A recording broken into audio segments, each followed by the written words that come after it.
에스라 2장 64절에서 70절 말씀 우리 다 같이 합독하겠습니다.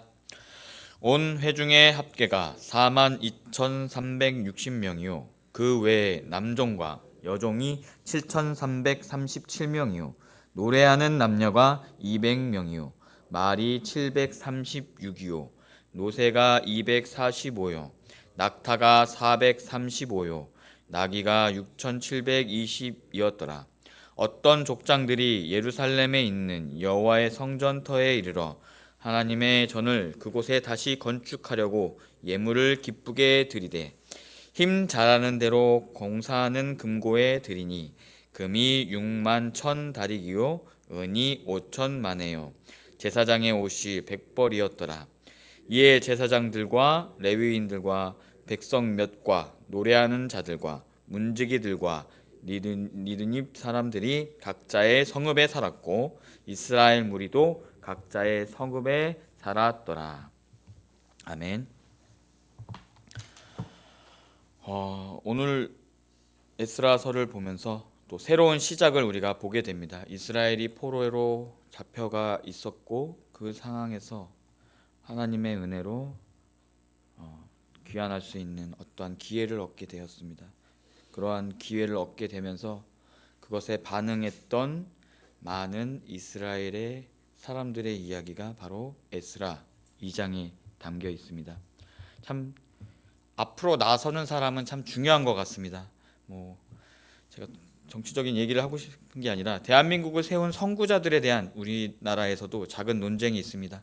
바로 임시정부에 두느냐 또 48년에 정부 수립에 두느냐, 그것을 어디에 두느냐에 따라서 많은 차이가 있겠지만 그만큼 누가 에스라가 먼저 와서 1차 기환을 해서 누가 먼저 터전을 마련했느냐, 2차 성전 기환을 해서 에스라가 성전을 건축하고 또 3차 기환을 통해서 느헤미야가 성벽을 만들었다. 이 세 가지가 누가 먼저냐고 할 것도 없이 그 각자가 갖고 있던 달란트대로 또 그 안에서 그들이 있었기에 2차 기한, 3차 기한도 여러 가지로 그 토대 위에 계속 지어졌던 것이 아닌가라는 생각이 듭니다. 결국에는 누가 먼저 가라는 것이 아니라 결국에는 우리나라가 대한민국 이만큼 성장할 수 있었던 그런 어떤 노력한 사람들의 모든 사람들의 노력이지 않나라는 생각이 듭니다. 또 큰 범위에서 우리나라 한민족을 이렇게 성장하고 토대를 만든 분이 누구일까라는 생각이 들었습니다. 근데 뻔한 이야기겠지만 저는 세종대왕이시지 않나라는 생각이 듭니다. 특히 한글을 통해서 우리 모든 국민이 아무 어려움 없이 글을 읽고 쓸 수 있고 지식을 습득할 수 있고 그 세상 서구의 그런 모든 문화들을 우리는 어떤 언어에 대한 어려움 없이 우리는 책을 읽으면서 많은 것을 공유할 수 있고 또 그만큼 우리나라가 반도체를 만들고 또 한류에 있어서의 그런 문화를 컨텍츠를 만들었을 수 있었던 이유는 바로 글을 통해서 말을 통해서 우리가 소통하고 어렵지 않게 높은 학문들을 이야기할 수 있었기 때문에 이러한 문화적인 또 그리고 우리가 강국이 될 수 있는 그런 배경이 되지 않았나라는 생각이 듭니다. 오늘 제가 이렇게 말씀드리고 싶은 것은 바로 에스라 2장은 바로 이스라엘이 이제 유대 공동체로서 처음 발을 내딛는 사람들의 바로 이야기이기 때문입니다. 바로 그들이 선구자이며 선각자입니다. 그들의 이름은 정확히 알 수 없습니다. 그냥 누구누구 족속, 제사장의 어떤 족속, 또 종의 이름들은 거의 나오지 않고 그냥 명수대로만 나오고 여러 가지 그런 부분들이 있습니다. 그것을 앞서 말씀드리기 전에 우리가 고레스에 대해서도 좀 얘기해 볼 필요가 있는 것 같습니다. 바사 제국의 건국자로 용맹했던 고레스는 바로 중동의 정세를 뒤집었습니다. 그래서 주변의 여러 나라들을 연달아 정복하고 바사 제국을 세웠습니다. 페르시아입니다. 이 과정에서 그는 가장 강력한 성벽과 방어 체계를 자랑하는 바벨론까지 정복을 했습니다. 그런데 여기서 생각해 볼 것은 바로 바벨론이나 페르시아 같이 강대국들의 잦은 불화와 전쟁, 그러니까 쉽게 얘기하면 국제적인 정세가 혼란에 빠져 있을 때에는 우리가 유대 민족과 같이 포로로 잡혀왔긴 했지만 이런 소수 민족에게는 항상 불안감을 줍니다. 바벨론에게 잡혀왔지만 또 누구 편을 들어야 되나? 바벨론이 멸망할 것 같네? 또 페르시아가 힘을 얻을까? 아니면 애굽이 힘을 얻을까? 우리가 북이스라엘과 남유다의 역사를 통해서 친아수르파가 있었고 친바벨론파가 있었고 친애굽파가 있었던 것처럼 포로로 잡혀온 공동체 내에서도 그들이 국가를 이루진 않았지만 그 안에서도 어느 강대국에 붙어야 살아남을지 서로 분열하고 싸웠을 거고, 또 전쟁으로 인해서 각 나라들이 노략질하고 약탈하는 그런 위험 때문에 엄청나게 걱정을 앞섰을 것 같습니다.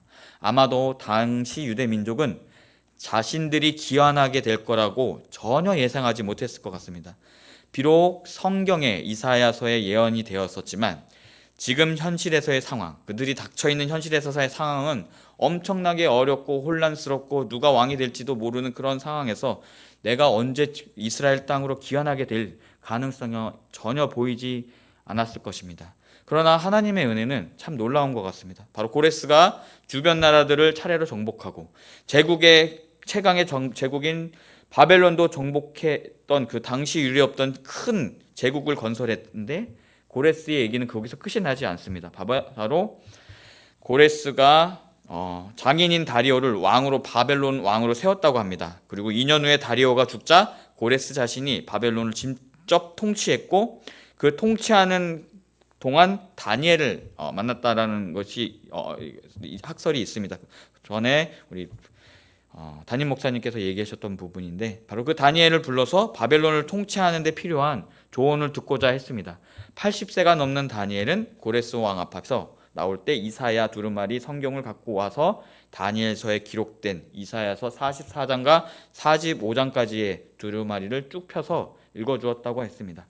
45장 1절 그것을 제가 간략하게 읽겠습니다. 여호와께서 그의 기름 부음을 받은 고레스에게 이같이 말씀하시되, 내가 그의 오른손을 붙들고 그 앞에 열국을 항복하게 하며 내가 왕들의 허리를 풀어 그 앞에 문들을 열고 성문들이 닫히지 못하게 하리라 라고 나와 있습니다. 여기서 주목해 봐야 될 것은 바로 기름 부음을 받았다라는 것입니다. 고레스 왕이 바로 하나님의 기름을 부음 받은 하나님의 도구로서 쓰였다라는 것입니다. 고레스는 이 이사야의 예언을 통해서 고레스에 대한 하나님의 특별한 계획을 알게 되었습니다. 하나님은 고레스를 특별한 도구로 선택했고 그의 왕위를 견고하게 하며 그의 통치를 이끌어 나가게 했습니다. 그래서 고레스는 유대인들에게 고향으로 돌아가라는 명령을 내렸습니다. 이로써 그런 국제적인 엄청난 혼란 속에서도, 불안한 가운데서도 언제 우리가 다시 종으로 살지 모르는 그런 환경 속에서 유대인들은 바벨론의 포로로 살아온 후에 바로 고향으로 돌아갈 수 있는 기회와 영예를 얻게 됩니다. 바로 고레스와 다니엘의 이야기는 그들이 하나님의 은혜와 인도하심을 받은 것을 보여주는 훌륭한 사례입니다. 그들의 노력과 그들의 수고로움이 아니라 온전히 하나님께서 이스라엘 백성을 사랑하셔서 고레스라는 이방 가장 큰 위대한 왕을 들어서 그들을 해방시켜 주시며, 유대인들은 그들이 풀려났다라는 것 자체가 어떤 하나님의 은혜임을 그들은 알게 됩니다. 고레스가 얼마나 유명한 왕이냐면은 그 여러 가지 그 역사적인 서적에서도 이만큼 관용을 베풀고 훌륭한 왕은 없었다라는 칭호를 받게 되고요.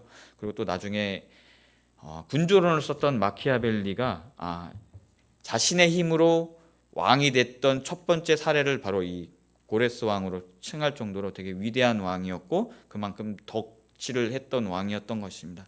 그렇게 유명한 왕이 바로 유대인들을 풀어줬던 것입니다.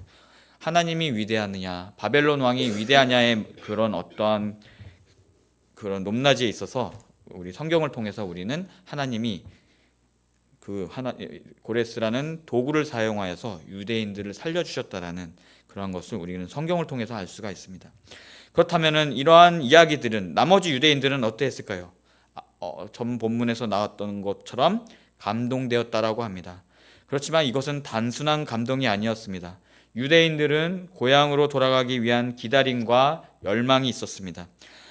고레스 칙령이 전해지자 그들은 즉시 움직이기 시작했습니다. 이동하기 위해 자신의 터전을 버리는 것은 바로 쉬운 결정은 아니었을 것입니다. 그러나 그들은 미래를 향한 희망과 믿음을 갖고 나아갔습니다.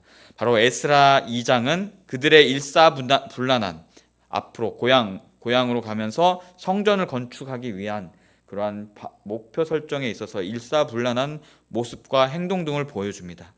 그들은 일상적인 생활과 안전한 환경을 떠나고 고향으로 돌아가기 위한 준비되었던 자처럼 보입니다. 에스라는 이동하는 사람들의 수를 기록함으로써 그들의 결의와 헌신을 기리고 있습니다. 이것이 에스라 2장에서 등장을 하지만 나중에 후 본문인 느헤미야 7장에서도 다시 똑같은 본문이 나옵니다. 그 7장에 나오는 본문 앞에서는 바로 느헤미야가 성벽을 완성하고 결국엔 딱 보호받을 수 있는 어떤 성벽을 완성했을 때 그 선구자였던 이 사람들의 이야기들을 다시금 한번 흩으면서 바로 2장의 내용을 느헤미야 7장에서 다시 반복하는 것을 볼 수가 있습니다. 이것을 통해서 저는 이런 생각들을 했습니다. 우리가 독립기념일 날 누군가 5월 18일 날 와서 누군가 이야기를 했는데 앞에서 제가 말씀드렸던 임시정부 사람들이 됐든 이승만 대통령 정부 수립에서 노력했던 많은 사람들이 됐든 그 사람들의 이름들을 막 읊으면서 그 사람들이 어떻게 이동해 왔고 그 사람들이 돈을 얼마나 해왔고 그 안에서 어떻게 그들이 이루어졌냐를 딱 읊은다는 것 자체가 그들에 대한 노고와 그들에 대한 선구자적인 힘을 바로 나타낸다라고 볼 수 있습니다. 여기서 에스라도 그들의 노력과 그들의 헌신과 또 제가 강조하고 싶은 것은 바로 고레스 칙령이 떨어지자마자 그들은 분명히 성전이 없었던 환경 속에서 내가 성전에서 봉사했던 종의 신분을 기억하고 있다라는 거. 그때 이 당시에는 성전이 없었기 때문에 그것을 기억할 필요가 없고 그러한 정체성을 인식하면서 살아갈 이유가 전혀 없습니다. 왜냐하면 성전이 언제 건축될지도 모르고 성전은 멸망했고 또 언제 건축된다라고 예언을 했지만 그것이 언제 건축될지도 모르는 상황에서 자신의 삶을 살아가기 위해 이방 땅에서 자신의 삶을 영위하기 위해 되게 바빴을 것 같습니다. 하지만 그런 고레스 칙령이 딱 떨어지자마자 우리의 민족은 나무를 길렀던 민족이야. 우리는 성전에서 노래를 불렀던 아삽 자손들이야. 우리는 이런 해서 우리는 제사장직을 했었던 사람들이야 라는 정체성을 가지고 그들이 감동됨으로 이동을 했다라는 것입니다. 이것은 평상시에 어떠한 사모함이나 그러한 마음이 없지 않았다면 이러한 자신의 정체성을 70년 동안 지켜가기 어려웠을 것 같습니다. 특히 70년이라는 시간이라는 게 한 세대가 한 세대를 더 일찍 잡으면은 세 세대가 걸칠 수 있는 그러한 시간인데 우리가 제1교포나 재미교포를 보면은 2세대만 해도 한국말을 잊어버리지 않습니까? 그러한 상황에서 이들이 그들의 정체성을 잘 지켜나가면서 행동했다라는 것 자체가 우리에게 본이 되는 것 같습니다. 그래서 고레스 칙령으로 이들에게는 새로운 시작의 기회를 제공했습니다. 고레스가 이들에게 새로운 시작의 기회를 제공해주는 그러한 때를 그들은 놓치지 않았습니다. 그래서 자신의 정체성을 되찾고 또 성전을 재건하기 위해서 그들은 망설이지 않고 발벗고 나섰다라는 것입니다. 그들은 단순히 나라 없는 민족으로 살아온 것이 아니라 하나님의 백성으로서의 정체성을 잃지 않았다라는 것입니다. 또한 이동하는 모습은 그들의 믿음과 헌신의 증거였습니다. 이는 우리에게도 영감을 줍니다. 그들은 고향으로 돌아가는 길을 향해 단단히 걸어가며 하나님의 약속이 실현될 것을 그들은 알았습니다. 이 본문을 통해서 우리는 또 한 가지를 알 수가 있습니다. 그들이 열심히 노력했다라는 것이고 그 안에서 더욱더 하나님 앞에서 헌신을 했다라는 것입니다. 우리가 민수기와 신명기를 통해서 우리가 묵상했다시피 그때도 인구조사를 이렇게 딱 합니다. 출발하기 전에 인구의 사람들의 목록들이 있습니다. 근데 이 레위기 에스라서와 그 부분과 다른 이유는 에스라서는 그냥 딱 도착을 합니다. 69절에서 딱 이렇게 얘기가 나와서 딱 그냥 그 이동하는 과정에서의 어려움이 기록되어 있지 않고 그냥 출발했고 그다음 도착했고 몇 명이 왔고 물품은 어느 정도였다라는 것이 이 본문에 나와 있습니다. 그렇지만 우리가 역사적으로 과거의 역사들을 통해서 우리가 알 수 있는 것은 긴 여행, 긴 여정이라는 것이 그렇게 쉽게 우리가 지금 KTX를 타고 가서 2-3시간 안에 가고 또 석탄이나 여러 가지 것들을 우리가 철도를 통해서 이동하지 않습니까? 석회암이라든가 그래서 시멘트를 만들고 그렇게 할 수 있었던 것은 바로 교통수단이 편하기 때문입니다. 하지만 이때에는 기차도 없었고 해봐야 말을 통하여서 소를 통하여서 끄는 수레입니다. 또 이 수레가 우리가 지금 정밀한 기계공학으로 만들어서 짝짝짝짝 잘 맞춰져서 내구성 있게 만들어진 수레가 아닙니다. 그냥 손으로 똑똑똑똑똑 나무로 만들어진 수레라는 것이죠. 그것을 한 달, 두 달, 세 달 동안 이동하는 것에 있어서 엄청난 어려움이 있었을 것입니다. 또 그들은 걸어갔을 겁니다. 걸어가면서 우리가 행군을 했다 보면 알지만은 많은 사람들이 낙오자가 생기고 부상자가 생깁니다.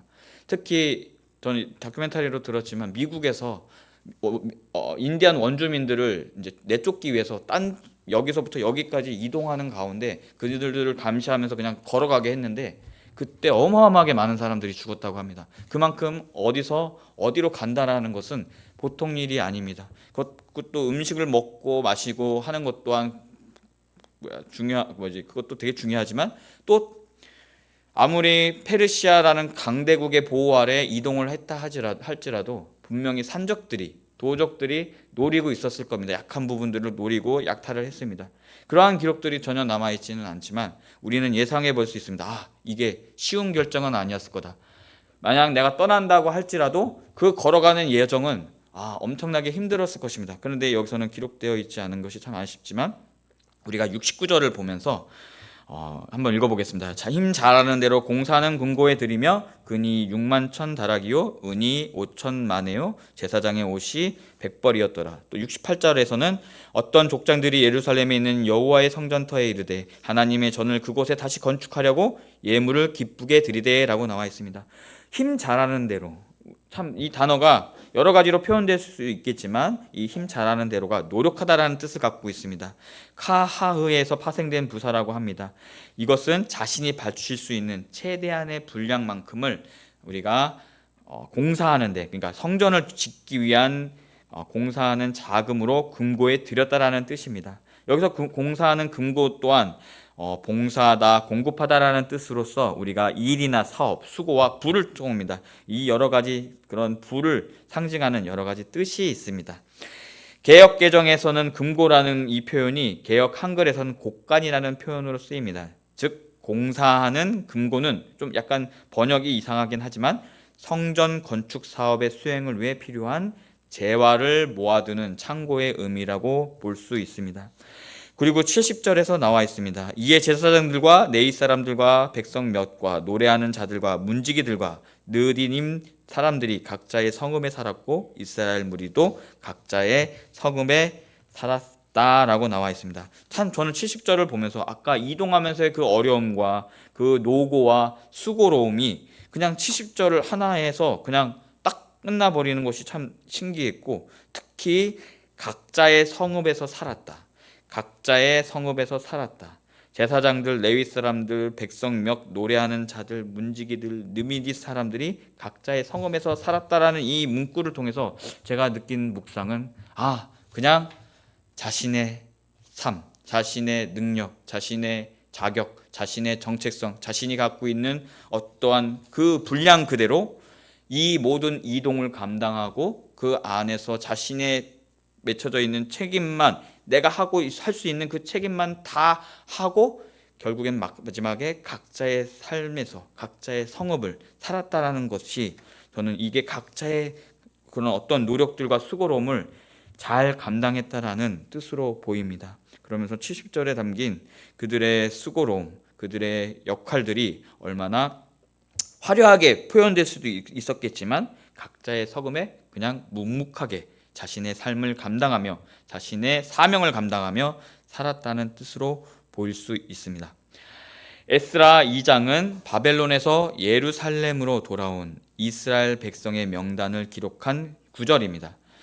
본향으로의 기화는 이제 앞으로 나오겠지만 에스라의 회개 운동과도 연결이 됩니다. 그렇지만 우리가 잘 알아야 될 것은, 회개에 앞서서 우리가 주목해야 할 것은 그 회개의 시작점입니다. 바로 고레스의 칙령으로부터 시작했습니다. 이방 제국의 위대한 왕을 들어서 쓰신 오로지 하나님의 은혜였습니다. 우리가 어떠한 것을 먼저 하기 전에 분명히 하나님께서는 우리 하나님의 은혜 가운데 우리에게 어떠한 신호를 보내주신다는 것을 우리가 에스라를 통해서, 묵상을 통해서 알 수가 있습니다. 그 과정에서, 고레스 칙령이 발표되는 과정에선 어떠한 포로민들도 어떠한 힘과 보탬이 되지 못했습니다. 오로지 하나님의 은혜였습니다. 하지만 포로민들은 바로 칙령이 발휘됐을 때, 반포되었을 때 그 하나님의 은혜에 반응했습니다. 바로 감동했습니다. 그 감동으로 자신들의 출신과 정체성과 또 내가 무엇을 할 수 있는지 그 가능성들을, 내가 어떤 기술을 가지고 있는지 그 가능성들을 가지고 앞으로 나아갔습니다. 그리고 주어진 환경에서 자신들이 할 수 있는 일을 힘이 잘하는 대로, 우리 69절에 나와 있는 것처럼 힘이 잘하는 대로 행했습니다. 바로 이러한 선구자들의 노력과 토대 위에 바로 에스라의 회개 운동이 일어날 수가 있었던 것입니다. 그 회개 운동이 일어날 수 있는 저 낮고 낮은 토대를 묵묵히 감내한 자들의 이야기가 바로 에스라 2장의 기록입니다. 가끔 우리도 영적으로 방황하는 우리의 삶에 중요한 교훈을 전달합니다. 우리는 하나님이 주신 각자의 사명이 있습니다. 또 그 사명을 감당해야 할 때가 언젠가는 주어집니다. 이것처럼 하나님은 환경을 통해서 신호를 주십니다. 또 그리고 그것을 통해 하나님의 사람들에게 감동을 주십니다. 우리 또한 하나님의 신호에 예민한 신앙의 눈과 귀를 가져야 할 줄 믿습니다. 그리고 그 감동을 감동에서 멈추는 것이 아니라 그 감동을 마음밭에 심어 뿌리 내리게 해야 합니다. 그리고 그 뿌리 내린 식물을 가지고 잘 열매 맺는 나무로 자라나게 해야 합니다. 그러기 위해서는 우리는 항상 우리가 어떠한 정체성을 가지고 있고 우리가 어떠한 신앙을 갖고 있는지를 항상 우리의 마음밭을 평상시에도 잘 가꾸고 기름지게, 또 물이 잘 공급되면서도 뿌리가 썩지 않게, 물이 고이지 않게 배수가 잘 되도록 우리의 마음밭을 잘 가꿔야 될 줄 믿습니다. 하나님의 신호가 떨어졌을 때 에스라에 나오는 귀한 공동체처럼 우리도 그 머나먼 길을 묵묵히 걸어가야 합니다. 하나님이 원하시는 삶을 살기 위해 우리도 노력해야 합니다. 그 이후에 에스라를 통해 온 이스라엘이 회개를 했듯이 우리의 작은 순종이 모두에게 올바른 신앙생활을 살게 하는 또 하나의 밑거름이 될 것입니다. 그 안에서 언제나 5월 5일을 맞이하여서 또 다음 세대들을 위한, 또 우리 다음 세대들을 위해서 우리가 또 하나의 밑거름이 되고 선구자가 되며 선각자가 될 수 있는 우리 묵묵히 큰 버팀목이 되는 우리들 되기를 소망합니다. 우리 기도하겠습니다. 사랑과 은혜가 많으신 하나님, 귀한 공동체에 처음 그들의 상황이 기록된 말씀들을 묵상합니다. 온 이스라엘이 다시 회복하기 위해 회개하기 위한 에스라의 회복 운동이 있기 전에 바로 하나님의 은혜가 먼저 있었습니다. 또 그 은혜 가운데 감동했던 또 용기 있는 첫 세대들의 모습을 보게 됩니다. 그들의 수고와 노력이 하나님, 또 그리고 그 안에서 하나님의 은혜가 바로 우리를 향해 있다라는 것을 알게 되었습니다. 언제나 우리가 하나님의 은혜의 신호를 놓치지 않고 예민한 신앙의 눈과 귀를 갖게 하여 주시고, 또 기존의 안락한 삶과 평안함을 뒤로하고 험난한 이동의 여정과 위험을 감내하는 우리들 되게 하여 주시옵소서. 그리하여서 우리들의 믿음이 비록 화려하지 않고 또 낮아 보일지 몰라도 그 안에서 하나님 큰 열매를 맺을 수 있는, 다음 세대들에게 열매를 맺을 수 있는 큰 기름진 밭으로 사용하여 주시옵소서. 우리의 사명을 충실히 이행하며 주어진 우리의 삶을 살아가게 하여 주시옵소서. 오늘 드려지는 예물이 있습니다. 그의 간절함과 소망을 기쁘게 받아주시고 축복하고 안수하여 주십시오. 그 가정과 교회 성도님들에게 또한 요 하나님의 무한한 은혜와 평안함과 형통함과 또 신유의 역사가 있게 하여 주세요. 예수님의 이름으로 기도합니다. 아멘.